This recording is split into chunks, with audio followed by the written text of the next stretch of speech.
Kabilang ang legendary Japanese animator at filmmaker na si Miyazaki Hayao sa mga gagawaran ng Ramon Magsaysay Awards ngayong taon. Our fifth Ramon Magsaysay awardee is Japanese master filmmaker and creative genius Miyazaki Hayao.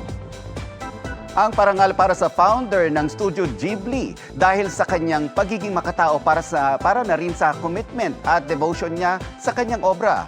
Sa pamamagitan ng kanyang obra, mabilis na nauunawaan ng mga kabataan ang usapin tungkol sa iba't ibang issue.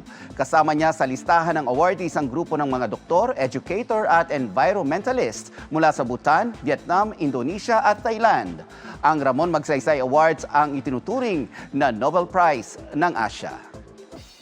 Mga kapuso, maging updated sa showbiz happenings anumang oras. Mag-subscribe sa GMA Integrated News sa YouTube. At para sa mga kapuso abroad, bisitahin ang GMA Pinoy TV at www.gmanews.tv.